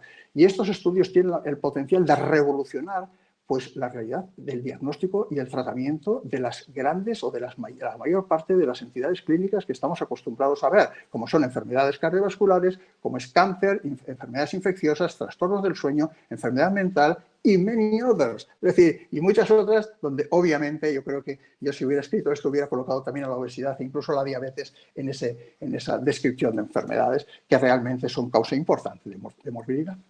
Bien, esta es una diapositiva que pongo lógicamente en honor a la doctora Garaulet, que ya en el año 2010 hacía publicaciones de este estilo, y he de decir que independientemente de lo que ha contado hoy, la realidad es que las opciones terapéuticas orientadas al tratamiento de la obesidad desde la perspectiva de la cronobiología son muy poco frecuentes, es decir, y están muy poco estudiadas. Por lo tanto, ella ya era una gran pionera y ya se adelantaba en aquel momento a decir que se podía actuar sobre la exposición a la luz, sobre la regulación óptima del sueño, sobre la regulación óptima de la alimentación, de la actividad física o incluso intervenir farmacológicamente mediante la administración de melatonina o tratar de regular el ritmo de cortisol o incluso caracterizar, como muy bien ha hecho de una forma absolutamente coherente, la cronobiología y los aspectos genéticos de la cronobiología de cada individuo para así ofrecer diversas opciones terapéuticas para el tratamiento de la obesidad. Melatonina es una de ellas. Vemos aquí la melatonina es una medicación absolutamente fantástica, diría yo, explosiva, en el sentido de que mejora muchas cosas, tiene un efecto antioxidante fantástico y una de las indicaciones más importantes es precisamente para el acoplamiento después del jet lag. Yo reconozco que a mí no me sirve absolutamente para nada en esa situación, sin embargo, para inducir el sueño me parece que es absolutamente maravillosa, incluso a dosis bajas. Pero tiene este efecto antioxidante y reductor del estrés oxidativo se traduce clínicamente en aspectos muy favorables en cuanto al perfil lipídico, muy favorables en cuanto al control de la presión arterial, sin embargo no tan favorables, y esto la doctora Garrulez conoce muy bien, aunque hoy no haya tenido oportunidad para hablar con ello, quizás podemos comentar en la discusión, no tan favorables en relación con la función de la célula beta pancreática, sí, en cambio, en relación con la insulinosensibilidad. La verdad es que hay estudios utilizando melatonina en humanos con resultados variables, diría yo, tanto en dosis como en resultados respecto a obesidad, y algunas otras opciones desde la perspectiva de la propia cronobiología sería, por ejemplo, la nobiletina, que es un flavonoide que se encuentra en la corteza del limón, de la cáscara del limón, y que realmente tiene un efecto claramente directo, favorecedor de la actividad de los genes reloj para mejorar la amplitud y la ritmicidad de estas variaciones circadianas. Y experimentalmente pues, se abre una expectativa pues, absolutamente apasionante sobre si vemos todos estos efectos anticáncer, antiinflamatoria, como no aquí antiobesidad, antidiabéticos, antimicrobiana, anti-Alzheimer, en fin, de todo. Sin embargo, todos los estudios clínicos realmente bueno, pues todavía no se han desarrollado de una forma suficientemente sólida, entre otras razones porque la biodisponibilidad de la molécula pues, todavía debe mejorar. Bien. Todos sabemos, en general, que el comportamiento alimentario está regulado por un extraordinario número de factores hormonales que provienen muchos de ellos de la periferia, como podemos ver aquí abajo. Por ejemplo, el sistema gastrointestinal es un gran origen de hormonas que realmente controlan el comportamiento alimentario. Aquí tenemos péptido YY, grelina procedente del estómago con efecto orexiante, insulina procedente del páncreas con efecto saciante, leptina del tejido adiposo con también efecto saciante y GLP-1 procedente del intestino delgado, con efecto también modulador del comportamiento alimentario y también del control del metabolismo hidrocarbonado. Pues bien, todas estas influencias periféricas son capaces, a través fundamentalmente de vías tanto endocrinas puras como neuroendocrinas, conectar con las neuronas o núcleos neuronales que habíamos comentado antes, en relación con las aferencias y eferencias en el sistema nervioso central del núcleo supraquiasmático. Y vemos como aquí está el núcleo AR4, esta es una representación del núcleo AR4, con las neuronas productoras de neuropéptido Y y abutylated protein, las de propio melanocortina y CART, con efectos antagónicos, y que también tienen conexiones con el hipotálamo lateral o el núcleo paraventricular. Aquí vemos el CRH al que yo hacía relación o hacía referencia antes, y que realmente la microbiota, hoy en día ya se sabe que la microbiota tiene un papel muy importante modulador de estos sistemas, y todo lo que hemos estado hablando de efectos, de elementos que ejercen una influencia clara en la cronobiología, como la nutrición, el ejercicio, el sueño, los factores estresantes, pues realmente complican todavía más la regulación del comportamiento alimentario, pero necesariamente estos elementos nuevos deben incorporarse y, por lo tanto, más tendremos que trabajar y más tendremos que afinar las investigaciones para tratar de optimizar al máximo el tratamiento de nuestros pacientes con obesidad. Bien, GLP-1 lógicamente merece una atención particular. Merece una atención particular porque GLP-1 se ha estudiado bien, se ha comprobado que tiene un efecto importante tanto a nivel del funcionamiento del control de los pacientes con diabetes tipo 2 como también el tratamiento de la obesidad, y la realidad es que GLP-1 producido por el intestino ejerce efectos muy importantes sobre el núcleo del tracto solitario, por ejemplo, también a nivel hipotalámico, efectos endocrinos sobre la función hepática, donde mejora claramente la sensibilidad insulínica, obviamente promueve la secreción de insulina y nivela de glucagón, y además tiene un cierto efecto termogénico. Por lo tanto, GLP-1 evidentemente se ha desarrollado extraordinariamente, porque todos sabemos que se ha comercializado para el tratamiento de la diabetes y también para el tratamiento de la obesidad, con dosis diferentes y preparados distintos, naturalmente, pero la realidad es que es un ejemplo fantástico de la integración de estas redes funcionales multiorgánicas del control del comportamiento alimentario y del metabolismo en general. Y aquí tenemos intestino, aquí tenemos hígado, aquí tenemos tejido adiposo, tenemos páncreas, tenemos sistema nervioso central. O sea que es fantástico. Y si colocamos una lupa en el sistema nervioso central, observamos cómo efectivamente GLP-1 es capaz de interaccionar en distintas estructuras neuronales. Aquí no está el núcleo supraquiasmático, pero sí que exhibe receptores de GLP-1, el núcleo supraquiasmático, y lógicamente estas interacciones de GLP-1 en verde con su receptor correspondiente, tienen gran manifestación a nivel del núcleo orcuato para facilitar la actividad de las neuronas con efecto saciante, pero aparece nuevamente también un nuevo protagonista como es la oxitocina, de la cual pues probablemente en los próximos años vamos a oír bastante en relación con el control del comportamiento alimentario y posiblemente también con posibles opciones terapéuticas.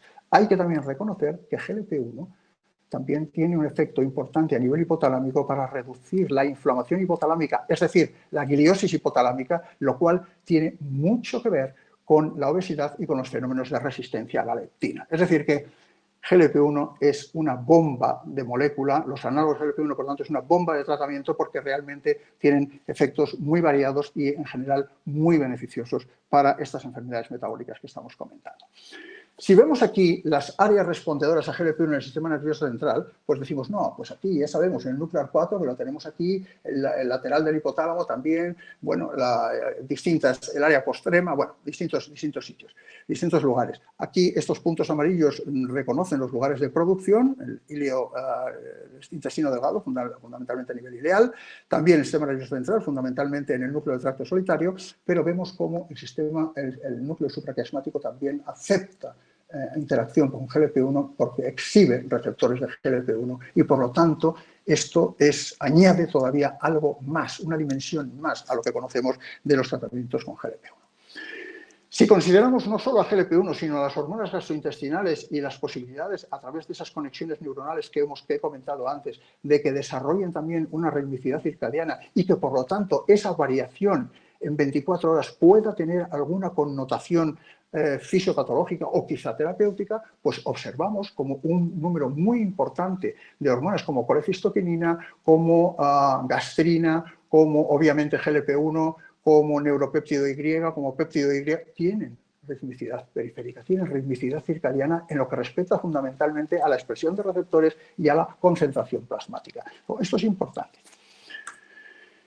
Claro, sí, esto es importante, pero ¿me lo tengo que creer o no me lo tengo que creer? Bueno, pues entonces resulta que si se investiga la posibilidad de la existencia de cambios circadianos en los péptidos de origen intestinal implicados en el control del comportamiento alimentario, por ejemplo, en ratas delgadas y obesas, observamos cómo efectivamente GLP-1 exhibe una elevación en concentraciones basales durante el periodo nocturno de las ratas, es decir, que no es cuando comen, fundamentalmente, y algo incluso, estoy hablando, las ratas obesas tienen menos concentración de GLP-1 en el periodo nocturno y algo menos en algún punto en el periodo diurno, en lo que respecta a GLP-1, pero otras variaciones también con características circadianas del péptido YY e incluso de insulina y amilina, especialmente, donde vemos aquí cómo las ratas con obesidad tienen una secreción de amilina claramente más amplia a lo largo de las 24 horas,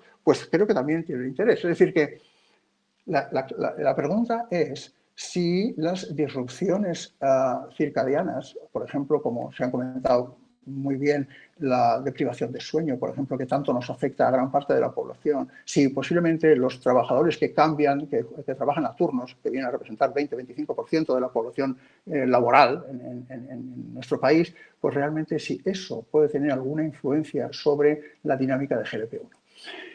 Bueno, todos sabemos que GLP-1 es una hormona preferentemente postprandial, no obstante. Entonces, claro, también es interesante saber si las respuestas postprandiales de GLP-1 tienen ritmo circadiano. Y aquí vemos en ratas cómo efectivamente la respuesta de GLP-1 cambia a un estímulo alimentario, cambia de una forma circadiana, de una forma clara. Al igual que lo hace la secreción de insulina, que tiene un efecto bastante paralelo con estos cambios en concentración de GLP-1. Y también, lógicamente, pues la ingesta calórica. Es decir, que esto es una realidad, sí, pero las ratas y los humanos a veces somos diferentes. Bueno, vamos a ver, yo tengo que decir que hay pocos estudios realizados con ritmos de GLP-1. Hay algunos, aquí recogemos uno que es muy antiguo, vamos a ir antiguo, por lo menos muy precoz, 1993, donde vemos cómo la concentración de GLP-1 tiene una variación circadiana clara en un grupo de seis varones normales, con concentraciones más bajas fundamentalmente durante el periodo nocturno, mientras que durante el periodo diurno y en parte estimulado por la ingesta de alimentos, pues lógicamente esto también hace que las concentraciones diurnas y las nocturnas sean bien diferentes. Bueno, también se ha estudiado los efectos de la deprivación de sueño sobre la respuesta del GLP-1 a la ingesta en varones sanos. Y aquí, para hacerlo más sencillo, vemos, si nos fijamos en esta gráfica de aquí abajo que yo estoy señalando en este momento, las áreas de secreción de GLP-1 tras una comida estándar exploradas en condiciones de sueño regular, esto en negro. A las 11 de la noche o a las 11 de la mañana, en estos sujetos normales, estos regular sleep, pues vemos que efectivamente el área de secreción es menor cuando esa prueba y ese estímulo de GLP-1 se lleva a cabo durante la mañana. Sin embargo, durante la noche, pues el ritmo circadiano se pierde, y especialmente en la situación en la que hay deprivación de sueño y además exposición a la luz. Porque si realmente a los individuos solo le producimos deprivación de sueño sin exposición a la luz, entonces la realidad es que las diferencias en la variación circadiana son muy escasas en relación con las personas que mantienen un sueño regular normal. Por lo tanto, parece ser de este estudio, aquí vemos también el área, esto es el área de la curva, los primeros 30 minutos, la liberación más precoz, la más global a 120 minutos, pues el resultado todavía es más llamativo. Hay que decir también que efectivamente la deprivación de sueño con exposición a la luz es el modelo en este estudio que más resistencia a la insulina produce. Por lo tanto, esto es interesante. Así pues, hay una variación circadiana de los niveles plasmáticos de GLP-1 y de su respuesta a la ingesta que se afecta por la deprivación de sueño y, sobre todo, por la exposición a la luz. Muy bien. Ya sabemos, por tanto, a qué nos enfrentamos en los fenómenos de cronodisrupción. Gran número de complicaciones: hipertensión, hiperglucemia, hiperlipemia, dislipemia, resistencia insulínica, obesidad abdominal, estado proinflamatorio, bueno, incluso cáncer, en fin, una serie de riesgos extraordinariamente importantes. Me gustaría recordar que la inflamación hipotalâmica, como ya he comentado antes, es uno de los elementos etiopatogénicos más importantes en el desarrollo de obesidad, a través de, en este caso, en esta figura a mí me parece excelente, generado fundamentalmente por la ingesta de una alimentación alta en grasa, pues realmente se favorece una inflamación hipotalámica donde la proliferación de astrocitos y de microglía realmente median la inflamación y median los fenómenos de resistencia a la insulina y resistencia a la leptina. Por lo tanto, la resistencia a la leptina a nivel hipotalámico es muy probable que tenga que ver con los fenómenos de inflamación hipotalámica, y esto es lo que va a dar lugar a situaciones de obesidad o de diabetes. Bien, pues hay estudios, obviamente no hay estudios clínicos en humanos, pero sí estudios experimentales que demuestran que la disrupción del sueño, que es lo ponemos aquí, sleep fragmentation, SF, bueno, pues ya genera un aumento del marcador de microglía a nivel del núcleo arcuato, por ejemplo, y que cuando se combina con la alimentación alta, con una dieta alta en grasa, entonces se dispara extraordinariamente la inflamación hipotalámica medida por este marcador de activación de la microglía. Y aquí pasa lo mismo a los 3 días, a los 9 días, es decir, que el asunto tiene también una cierta variación con el tiempo de exposición a este tipo de situaciones, pero muestra que la deprivación, la fragmentación del sueño en estos animales de experimentación constituye un elemento extraordinariamente potenciador de la inflamación hipotalámica medida por estos marcadores que acabo de comentar. Bien, paso a esta diapositiva que ya la hemos visto antes para ir ya avanzando en la última parte. Obviamente todos conocemos que el GLP-1 tiene efectos pleiotrópicos extraordinariamente demostrados, muy importantes. Recomiendo esta super revisión publicada en Molecular Metabolism en 2019. Tiene 130 o 140 páginas, pero es espectacular, publicada por Timo Müller y colegas. Y sabemos, por lo tanto, que hay muchos efectos de GLP-1 que tienen que ver con las posibilidades, las complicaciones que generan la propia cronodisrupción. Es decir, genera diabetes, bueno, pues tenemos aumento de secreción de la insulina, genera resistencia a la insulina, tenemos aumento de la sensibilidad muscular a la insulina, aumento de la captación de glucosa, genera inflamación hipotalámica, tenemos disminución de la inflamación a nivel del sistema nervioso central, obviamente genera aumento de la ingesta y genera obesidad, tenemos opción o efecto reductor de la ingesta, tenemos reductor también de la esteatosis hepática y obviamente una serie de efectos miocárdicos más demostrados evidentemente en animales de experimentación que en humanos aún, y también un efecto anabólico a nivel óseo.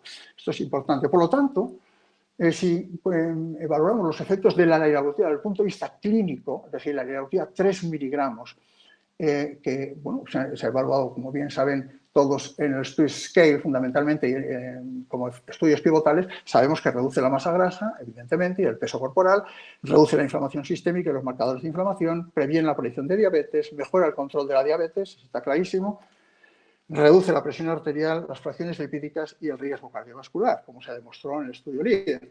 Bueno, pues a mí me gustaría también reconocer que reduce la resistencia a la insulina, reduce la enfermedad hepática no etílica, reduce la resistencia a la leptina, que ese es uno de los mecanismos que acabamos de comentar hace un momento, la inflamación hipotalámica, que está muy conectada con la resistencia a la leptina, e incluso es posible que tenga efectos sobre la enfermedad neurodegenerativa. Aquí hay unas evidencias, algunas, esta es clínica, por ejemplo, con una mejoría clara de la resistencia a la insulina, está publicada en Diabetes Care, en personas con obesidad o con obesidad y prediabetes durante 14 semanas de tratamiento, reduce la microgliosis hipotalámica en el nivel de experimentación, y aquí vemos cómo la dieta alta en grasa genera un aumento del desarrollo del microglía en el núcleo AR4 que es claramente reducida por la administración de tratamiento con liraglutida. También mejora la leptino resistencia, que este es otro estudio también a nivel experimental, donde vemos que la asociación, este es un estudio in vitro concretamente, donde la asociación de liraglutida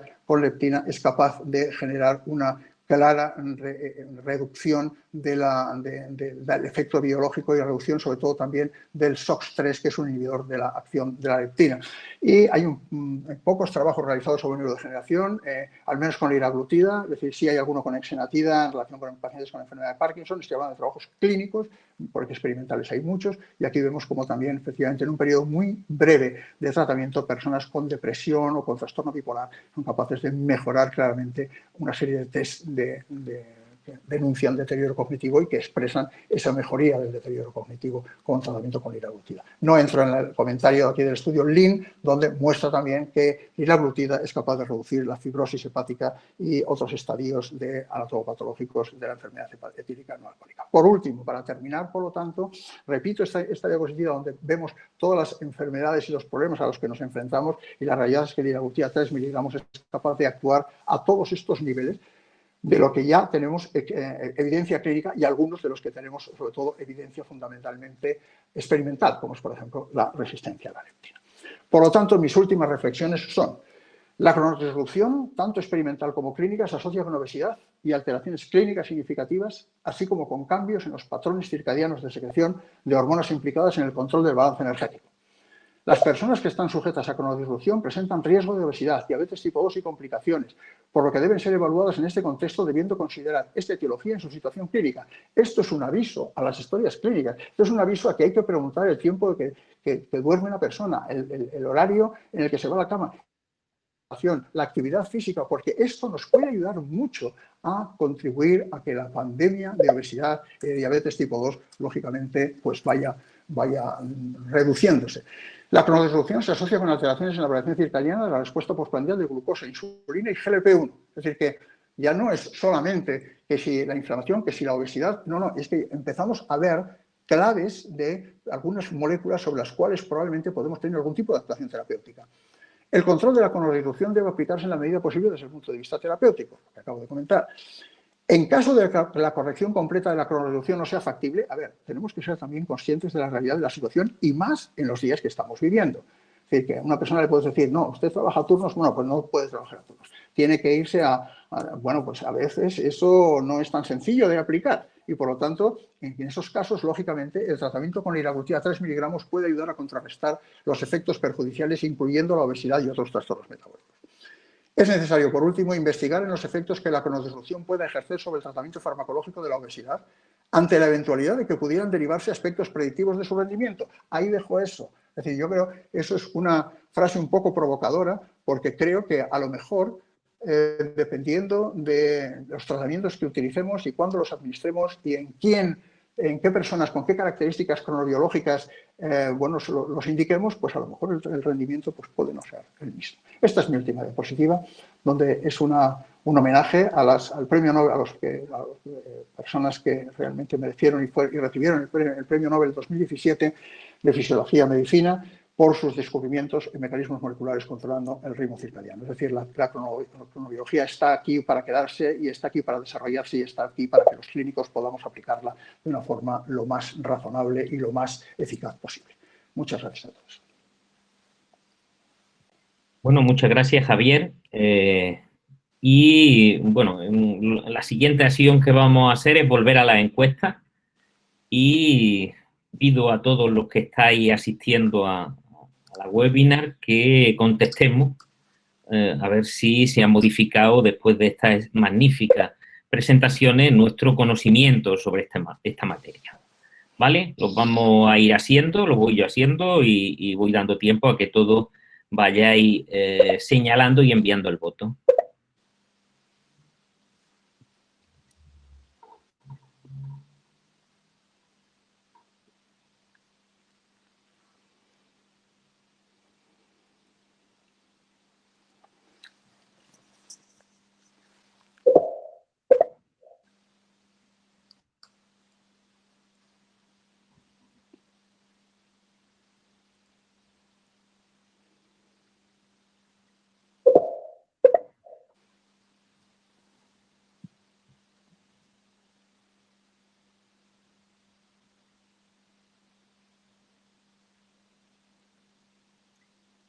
Bueno, yo creo que la de la siesta ha quedado ha quedado clarísima, ¿no, Marta? Que su efecto sobre la salud dependen de nuestra genética, ¿no?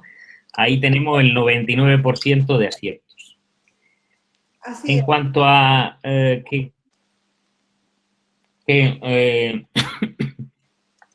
sobre comer tarde y engordar, bueno, hay un porcentaje del 59 que dice que disminuye la actividad de la lipasa sensible a hormonas y un 36% que dice que cambia la diversidad y el ritmo de nuestra microbiota. Marta, ¿qué dices tú de este? Pues que me he equivocado yo, la verdad, y las dos son ciertas. Y entonces Claro. ese ha sido mi problema. Creía que se podía Vale. más de una. Son las dos. Bueno, pues magnífico, porque entonces el 95% han acertado, ¿vale? Vale.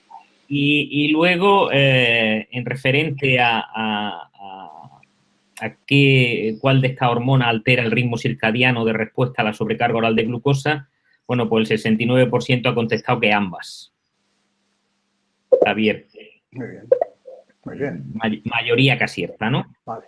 Y luego, ¿cuál de los siguientes fenómenos es mejorable tras el tratamiento con liraglutide 3.0? Pues bueno, el 76% dice que afecta a la resistencia a la lectina. Muy bien. Bien, ¿no? Bueno, bien. Yo creo que sí. Creo que sí. Que es entre sobresaliente y matriculador. Exacto. ¿Vale? Bueno, muy bien. La verdad es que ha estado animado aquí tengo bastantes preguntas que han enviado, ¿no? Bueno, yo creo que una que por ejemplo, Javier Revenga pregunta y bueno, hay también algún otro asistente que ha preguntado sobre el tema. Bueno, y que tú también lo has mencionado, Marta, que es el tema del ayuno intermitente. Pero el ayuno intermitente más centrándose en probablemente el tipo de ayuno que es mantener, pues en vez de las 12 horas que decías tú, pues bueno, irse a las 18 horas, ¿no? Y preguntan por qué opinión tienes si es mejor comer entre la 1 y las 8 de la tarde o no, o es mejor comer entre las 9 de la mañana y las 3 de la tarde y incrementar ese periodo de ayunas que dices tú, que es tremendamente interesante, de por lo menos estar en ayunas 12 horas, es decir, nos tiene que dar algo de tiempo, ¿no? Para de alguna forma activar la cetogénesis, ¿no? Porque si no es que la tenemos, esa vía metabólica se nos va a dormir, ¿no? Entonces, ¿tú qué piensas? Si sobre ese incremento de pasar de 12 a 18 y si paso a 18, ¿dónde las paso? ¿Ayunando por la mañana o ayunando por la noche? A ver, yo primero quiero dejar claro que los estudios de ayuno intermitente, como he comentado, aunque tienen una base fisiológica muy clara, no están dando en metaanálisis resultados en humanos tan buenos como en el ratón. A plazo no dan resultados diferentes a otros tratamientos. Pero a la hora de elegir solamente he visto un estudio en la revista Nutrients que sí, que indica que si el ayuno es por la mañana, su efecto es mayor sobre la pérdida de peso que por la tarde. Pero todavía hay muy pocos estudios, también depende de la duración del tratamiento, porque estos tratamientos son eficaces a corto plazo, pero cuando se alargan en el tiempo, pues ya pierden mucha eficacia por lo que hemos comentado, las dificultades con la vida social y con nuestra capacidad de hacer esos ayunos en una vida que está llena de otras cosas que no solo es adelgazar. Muy bien. Hay otra pregunta que veo que has contestado tú en el chat, pero yo creo que es interesante que va también en esta línea, ¿no? En la línea de si, bueno, una dieta mediterránea, estamos recomendando la dieta mediterránea, ¿dónde la encajamos? ¿En 3 ingestas al día o 5 ingestas al día, ¿no? Eso es también un punto de debate, ¿no? Si lo que recomendábamos clásicamente de comer 4 o 5 veces al día, a día de hoy tiene vigencia, ¿no? Entonces, bueno, yo creo que esa pregunta también va mucho en la línea de lo que tú has comentado y me gustaría que también la ampliara. Sí, en una revisión que hemos hecho con Hassan Dasti y con Harvard reciente, que la podéis ver en PubMed, hemos estado viendo los distintos horarios y frecuencias de comida en Europa, Estados Unidos, España, etc. Lo que estamos viendo es que aquellos países donde se hacen 3 comidas principales muy claras, pues suele haber mejor salud y además está relacionado con menos obesidad y con mejor ritmo circadiano. Aún así, por ejemplo, el extremo sería comer snacking constante, como pasa en Estados Unidos, que no están definidas, y llegamos a comer. He intentado hacer un estudio de hora de la comida y no hemos podido porque la gente come hasta 12 veces diaria y no saben cuál es la comida principal ni tienen claro cuál es la comida central, ¿no? Entonces es muy difícil. Bueno, pues dejando claro que es mejor concentrar energía en 3 puntos, por ejemplo, que estar comiendo continuamente, ya que el organismo, como he dicho, lo que quiere son cambios de ayuno y de ingesta. Y esos cambios son los que le dice al organismo a qué hora es y además permite descansar algunos órganos y activarse a otros.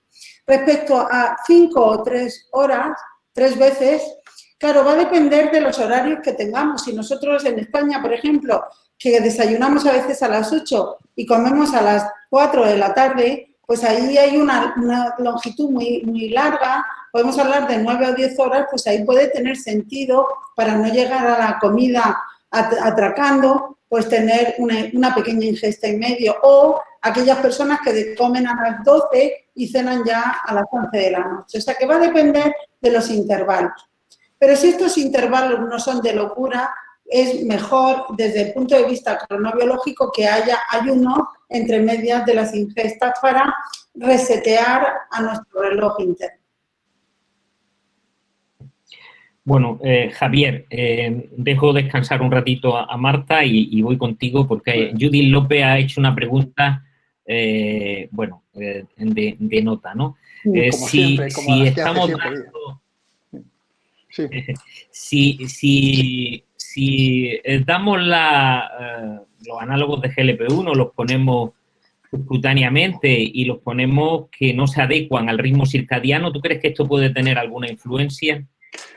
Eso es una magnífica ¿Tiene pregunta. alguna influencia Sí. la forma de administrar el GLP-1 o estos fármacos? ¿Puede tener una influencia como positiva o como negativa? No, tampoco tiene por qué que no se adecua al ritmo circadiano ser negativa, ¿no? Lo primero que tengo que decir es que es una pregunta excelente. Es decir, no me explica menos de Judith, que siempre es muy, pregunta cuestiones muy extraordinariamente oportunas, y esta lo es, sin duda ninguna. Vamos a ver, 2 cosas. Primero, no tenemos ni idea de si realmente la administración terapéutica de GLP-1 a agonistas de GLP-1 en distintos momentos del día, porque claro, es que pues tiene una traducción clínica diferente, es decir, no lo sabemos. Es decir, que lógicamente todos los agonistas de GLP-1 en estos momentos van hacia el desarrollo de moléculas que son de larga duración, es decir, estamos hablando de la liraglutida 3 miligramos para el tratamiento de la obesidad, que, bueno, que tiene un efecto al menos de 24 horas. Si cambiáramos la administración en lugar de a la mañana, que es cuando se le inyecta a la gran mayoría de las personas, o antes de la comida del mediodía, si lo pusiéramos por la noche, no conocemos cuáles son los resultados, si eso tuviera una traducción clínica o no. Pero otro de los aspectos que, enlazando con esta cuestión, así que Judith, siento no decirte ninguna respuesta, no darte ninguna respuesta, pero claro, ese tema puede ser extraordinariamente importante. Es decir, la deprivación de sueño, por ejemplo, combinada con exposición a la luz, realmente altera la respuesta de GLP-1 endógeno el ritmo circadiano, la respuesta de GLP-1 endógeno a las comidas, a una comida estándar. Es decir, pero, claro, eso probablemente no es lo mismo que la administración terapéutica de una GLP-1 que ofrece, como pasa y sabemos que ocurre en las personas que se han operado de cirugía bariátrica y tienen una escasa respuesta o tienen recuperación ponderal significativa, que, bueno, a veces tienen GLP-1 alto y nosotros ponemos por encima y obtenemos, en general, una respuesta satisfactoria. Pero el otro aspecto que me gustaría decir y comentar en relación con esta pregunta, gracias, Judith, es que a lo mejor lo que sí es importante es tratar de establecer si las personas que tienen una cronodisrupción importante, porque tienen turnos, porque duermen de pena, porque comen fatal, o sea, comen de una forma muy desorganizada, porque son extraordinariamente sedentarios, que el ejercicio físico ya nos mete un bias distinto, pero si esas personas que tienen una severa cronodisrupción responden clínica y bioquímicamente igual que las personas que no la tienen a los agonistas de GLP-1, aunque estos tengan una duración de 24 horas y no, por lo tanto, el tratamiento no tenga, por así decir, ningún ritmo circadiano. Así que esto creo que es algo que es importante y que se podría tratar de valorar. Por tanto, en ese sentido, mi charla es un poco pues, provocadora de ese tipo de actitudes. Gracias, Judith, por la pregunta. Muy bien. Marta, bueno, hay bastantes preguntas interrogando sobre la lipasa sensible a hormonas, ¿no? Bueno, Lucy pregunta sobre, bueno, estamos hablando del ritmo circadiano que puede tener una determinada enzima, una determinada proteína en un tejido, ¿no? Que no necesariamente tiene que tener el mismo ritmo circadiano en otros tejidos, ¿no? De hecho, muchas de las cosas que ocurren en el tejido adiposo ocurren de forma diferente, por ejemplo, en hígado, ¿no? En cuanto a expresión de proteína y en cuanto a... Entonces, bueno, llegan a preguntarte que si piensas que también los tejidos están desacoplados en el sentido de que tienen ritmos circadianos diferentes en determinada enzima o en determinadas proteínas, ¿no?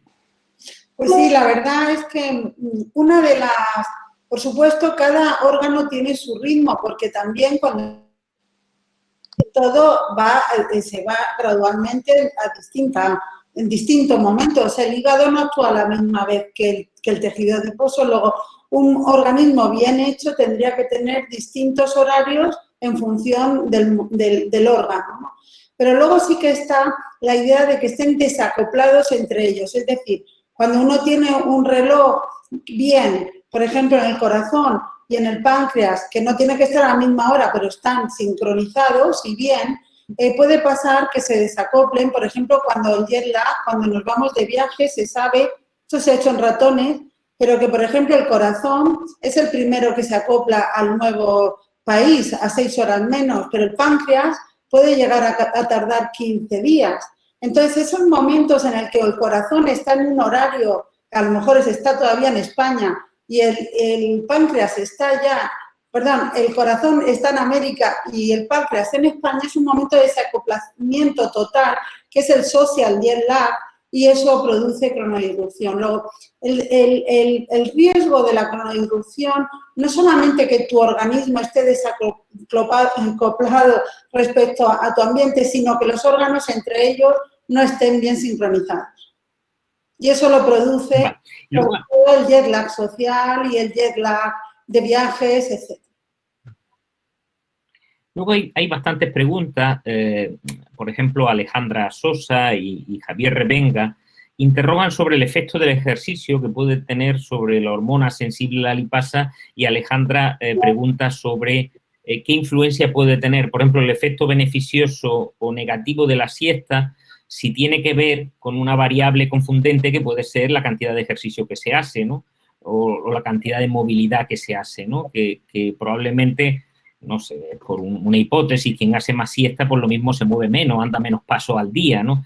Esa variable de qué efecto puede tener el ejercicio, la hora de hacer el ejercicio, que también es importante, sobre la propia cronobiología de los diferentes tejidos y sobre el efecto que puede tener, por ejemplo, por la siesta, ¿no? Claro. Pues primero, el ejercicio es fundamental en la actividad de la lipasa sensible a hormonas. Por ejemplo, cuando nos ponemos a dieta, resulta que esta actividad se reduce. Pero, sin embargo, si hacemos dieta, una reducción energética y una actividad física moderada o alta, la actividad de la lipasa sensible aumenta y entonces se pondría en una situación de ayuda para adelgazar cuando hacemos reducción energética. Respecto al horario de la actividad física es muy interesante porque, claro, si resulta que la actividad sobre todo es por la noche y pues tiene su interés saber a qué hora hacer el ejercicio. Lo que pasa es que los estudios que hemos hecho en ejercicio físico, hemos hecho uno en rugbistas que corrían por la mañana o por la noche, lo que veíamos es que cuando corrían por la noche, que sería un poco la idea que uno se plantearía, pues vamos a correr por la noche para activar la lipasa sensible a hormonas todavía más, ¿no?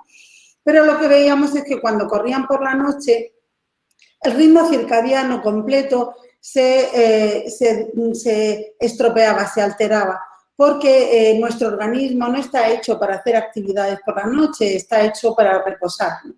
Y además se veía que cuando el ejercicio se hace durante las 2 horas antes de ir a la cama, pues se produce, debido a toda la actividad del sistema nervioso simpático, un retraso del centro del sueño, una inhibición de la melatonina y, por lo tanto, las personas se hacen mucho más vespertinas, cuesta conciliar el sueño y eso lo sabe.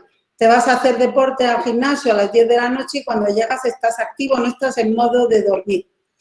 Entonces, no está tan claro, pero también hay estudios que se ven que hacer ejercicio, se ha visto en ratas por la tarde, ayuda a movilizar grasa más que si el ejercicio se hace por la mañana. Entonces, es un tema súper interesante del que todavía no se sabe mucho, pero sí decir que el horario del ejercicio va a tener efectos sobre muchas cosas diferentes y habrá que elegir el mejor horario para todo el conjunto del organismo, no solo para movilizar grasa.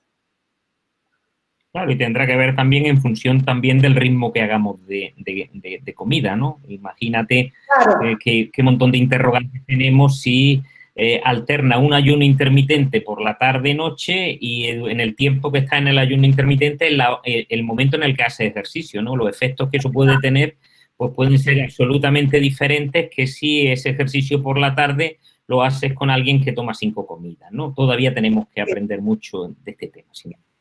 Y luego Javier ha abierto la caja de Pandora con la melatonina y bueno, hay varias preguntas. Ernesto Zúñiga pregunta por que si existe una dosis y que si mejora la calidad del sueño, ¿no?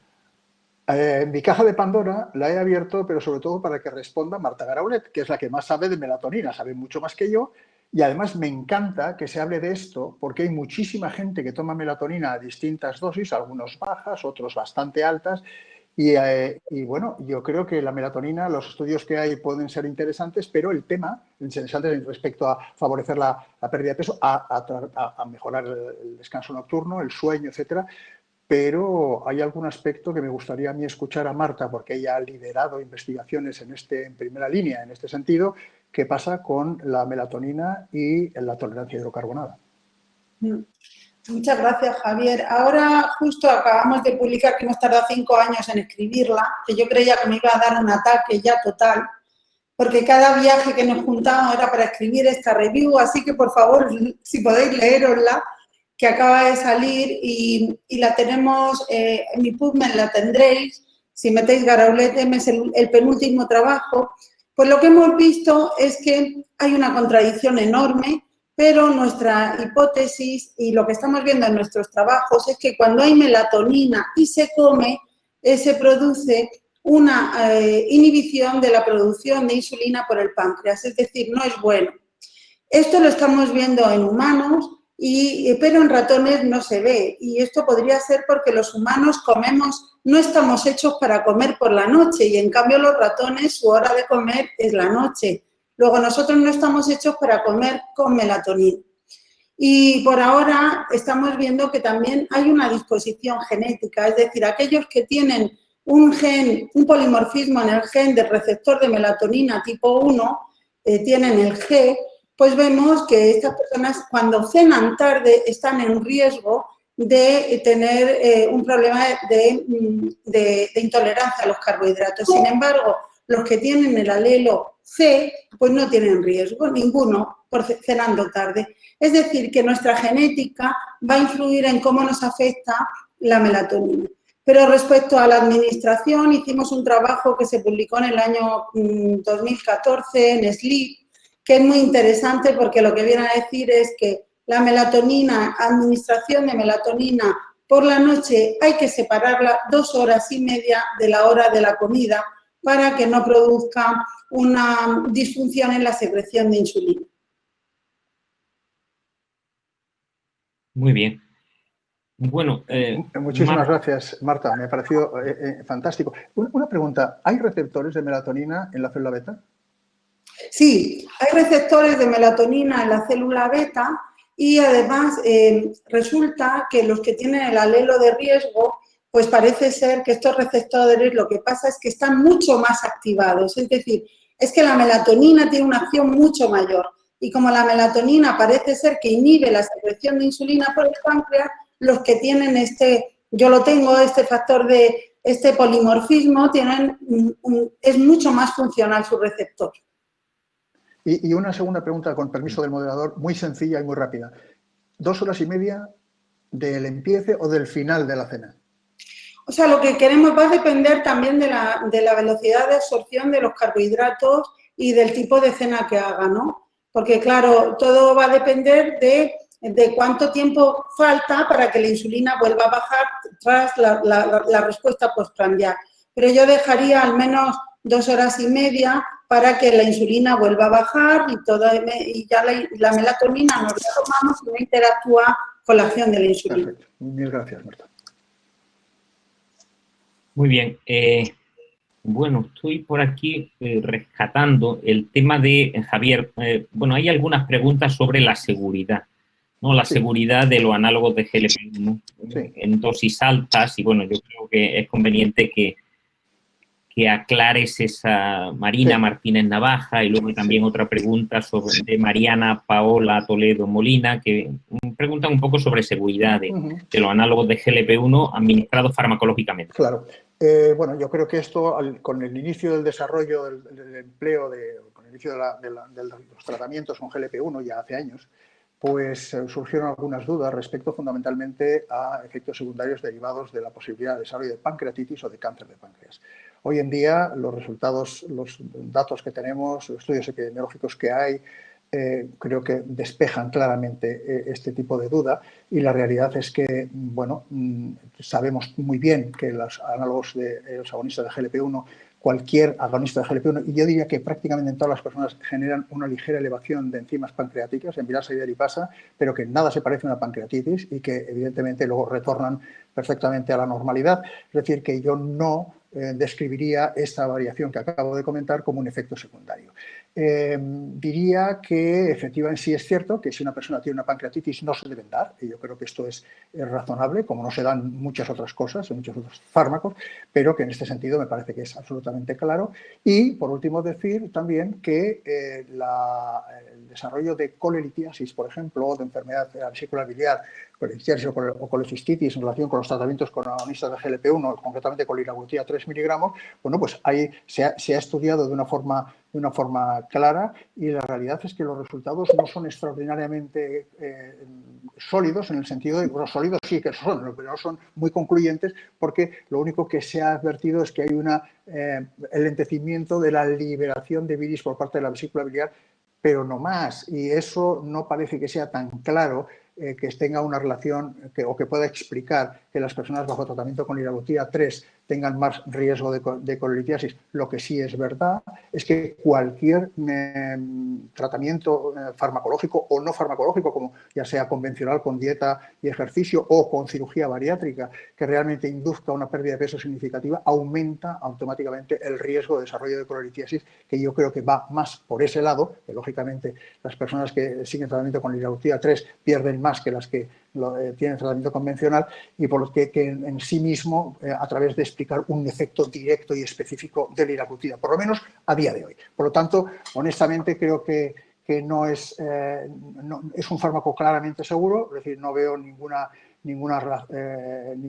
problema serio. Tiene un abanico de uso francamente amplio, es decir, en relación con el filtrado glomerular o en relación con la elevación de transaminasa, siempre que sea leve o moderada. Es decir, en el caso de una hepatitis severa nadie pone ningún tipo de fármaco, porque todos los fármacos se tienen que metabolizar por el hígado, de modo que... Y en ese sentido creo que el perfil de seguridad de liraglutida 3 es francamente satisfactorio, Y en ese sentido, podemos decir que en contraste con otros tratamientos farmacológicos de la obesidad, como fue sibutramina, como fue rimonabant o como fue recientemente lorcaserina, que aquí no llegó, pues que se ha relacionado con la posibilidad de cáncer, pues en estos momentos pues liraglutida 3 tiene un perfil absolutamente de seguridad, y esperamos todos que nunca nos dé ninguna sorpresa desagradable. Muy bien. Bueno, yo he visto, Marta, que has contestado algunas de las respuestas, algunas de las preguntas muy puntuales, las has contestado de forma directa a los que hacían la pregunta.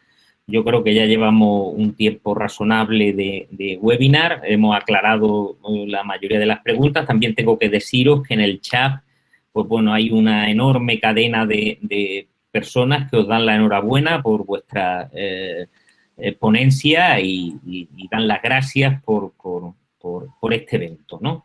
Yo, para acabar, pues bueno, doy sinceramente las gracias a los dos. Yo creo que había estado a la altura, sin duda, de lo que se esperaba de vosotros, y yo creo que habéis dejado el nombre de la Sociedad Española de Obesidad muy alto, ¿no? Y también he visto que efectivamente nos acompañan compañeros de Chile, de Colombia, de Ecuador, de Perú, de todos los países con los que compartimos lengua. Y también, pues bueno, tengo que agradecer el interés que están tomando, pues bueno, en nuestra formación. De hecho, tengo que decir, y aprovecho para decirlo públicamente, que la Sociedad SEDO pues tiene el 30% de los socios son de países de habla hispana, que hablan castellano, y están formando un importante masa crítica también al otro lado del Atlántico, para contribuir, pues bueno, de que de alguna forma nuestra sociedad se hermane con países con los que tenemos tantas cosas en común, ¿no? Muchas gracias a todos y un abrazo, y bueno, que tengáis un buen día del resto que nos queda. Venga, muchas gracias. Muchas gracias, Paco. Muchas gracias a todos. Chao. Venga.